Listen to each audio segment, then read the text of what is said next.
2 Samuel 10. In the course of time, the king of the Ammonites died, and his son Hanun succeeded him as king. David thought, I will show kindness to Hanun, son of Nahshon,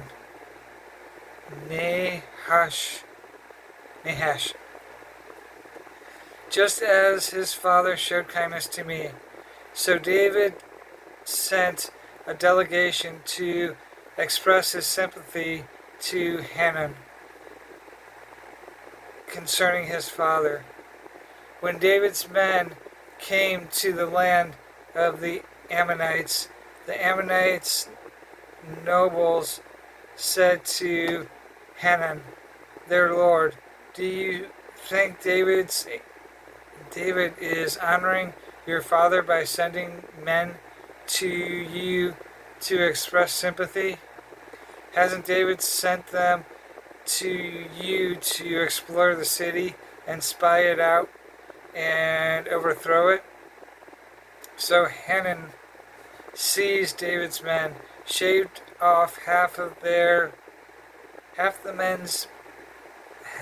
each man's beard, half off his garments in the middle of the buttocks, and sent them away. When David was told about this, he sent messengers to meet the men, for they were greatly humiliated. The king said, stay at Jericho till your beards have grown, and then come back. When the Ammonites realized that they had become a stench in David's nostrils, they hired 20,000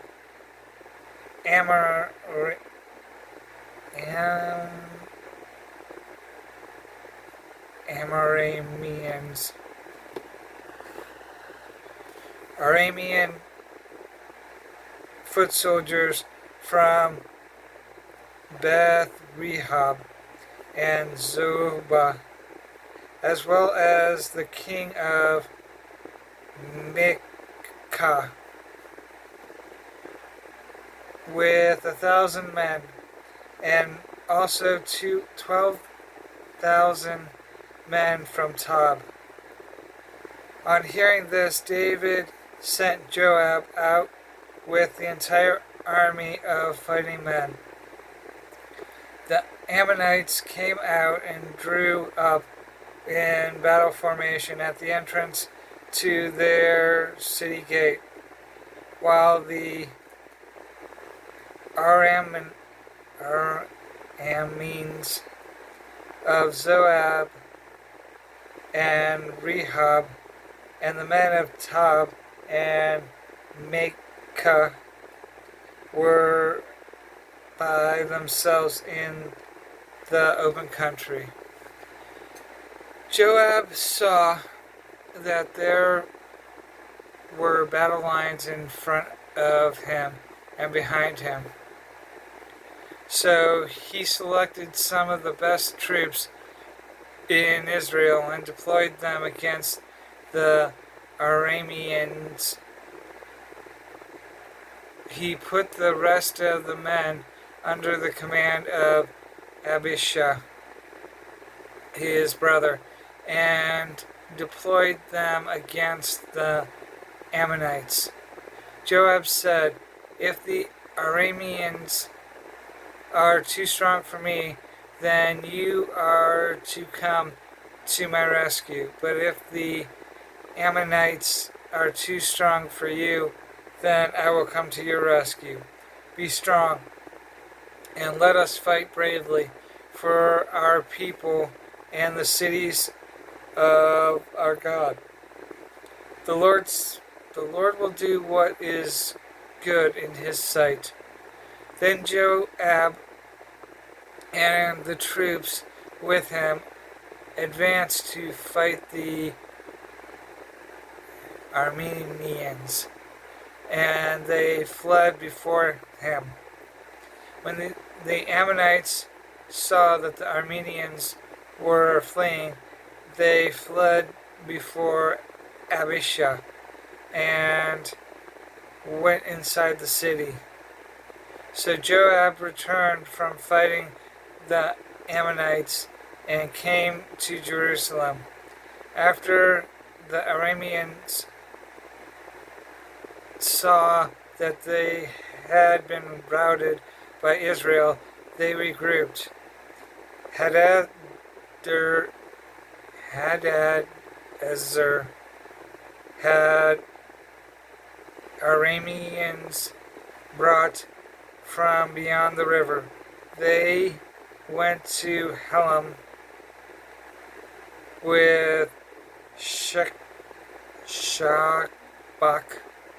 the commander of Hadadezer's army, leading them. When David was told of this, he gathered all Israel, crossed the Jordan, and went to Helam.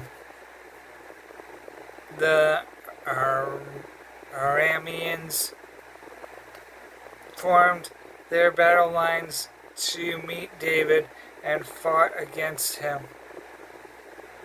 But they fled before Israel, and David killed 700 of their charioteers and 40,000 of their foot soldiers. He also struck down Shobak, and the commander of their army, and he died there. When all the kings who were vassals of Hadadezer saw that they had been defeated by Israel, they made peace with the Israelites and became subjects to them. So the Arameans were afraid to help the Ammonites anymore.